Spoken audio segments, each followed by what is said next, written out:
Hello and welcome to the fifth and final day's coverage of Star Wars Celebration in Chicago. I'm Chris Cook, your host for Toys of the Jedi, and today's show will be covering just the final bits and pieces that were shown on at Star Wars Celebration. It's been a fun show. These last couple of bits and pieces, this last day is a very rather quiet one, so we'll just cover it off very quickly. Now, first up, I just wanted to showcase the Diorama Workshop. Frank Diorio there on the right usually has done in the past plenty of stuff with Hasbro. Last year he did something with Hot Wheels. This year he has turned to Fantasy Flight Games and actually created a Battle of Scarif as the diorama of choice this time around. So people that attended the event there actually could pick out a foam tile, customize it to their heart's content, and then it all worked together to build into the larger diorama set. They then placed a load of the Fantasy Flight Games miniatures on top of it, and it did create a really effective backdrop to the whole thing, and a lot of fun for those people that took part in the event. This was a completely free event, and like I say, you managed to take home all of the bits and pieces that you put together after it had all been built as well. So sticking with Fantasy Flight Games, they did also have a paint your own miniature along with some tutorials there going on at the show. They did a bit of a coverage of the actual how to do it yourself, and there are indeed other tutorials online should you find yourself getting into that sort of game. It is good fun if that's your cup of tea. Moving on, there was a little bit of Lego coverage on the Star Wars panel today. Obviously, there were a couple of full panels that showcased the full 20-year history of Lego.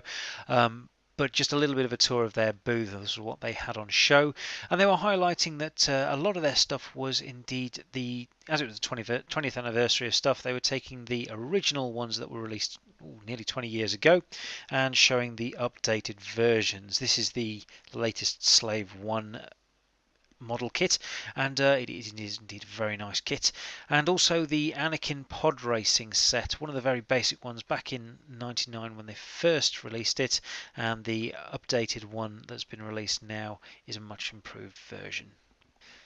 Now, later on in the day, they did show the Star Wars Resistance Season 2 sneak peek panel, and while the stream did cut off before we got to see the new episode, which those in attendance did get to see, they did have a nice chat with a lot of the cast that were present. Now, obviously, we've received wave 1 of these figures, but there's still quite a few that haven't been made yet.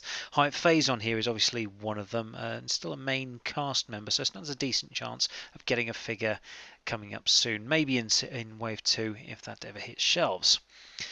Derek Yeager obviously does have a second alternative outfit. He's already got a figure, but possibly another outfit that he could be released in further down the road.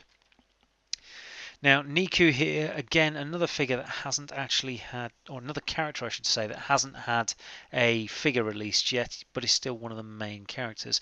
I would expect this one to be one of the mainstays of Wave 2 if and when that comes out.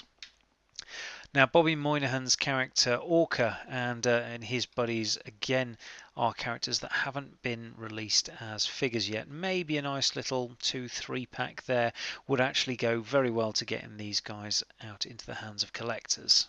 Taryn Rivora, again, she's become quite an integral part of the show now, so I would expect her to get a figure in this next wave, and it's an interesting character design, an interesting character in herself as well, so yeah, fingers crossed for this one down the road. Now, there are a couple of other characters in the show that would make for decent action figures. Obviously, all the astromech collectors will be looking for the various BB units and astromech droids that haven't been made yet. And yeah, some of the other backgrounders stand half a decent chance as well.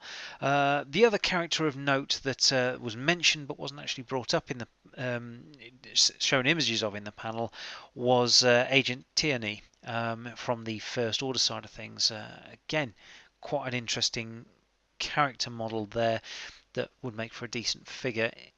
Hopefully that we'll get one of those coming up soon. And that is pretty much our show for day 5. Like I say, it was a quieter one on the Monday, final day of the show. A lot of people have already started going home, and everybody has already done their reveals for the weekend. There may still be some little bits and pieces that we've managed to miss over the last couple of days, and as they do pop up, of course, we will note them in the next video. It's also worth pointing out that there were some panels on the collecting track that were of interest but haven't been made available for anyone to listen to or watch as of yet. So when they come out, again, if there's anything of interest, I will of course highlight it on the channel. If you've enjoyed this video, please click the like button, subscribe to the channel, and do click the notification bell so you get notified anytime we drop a new video.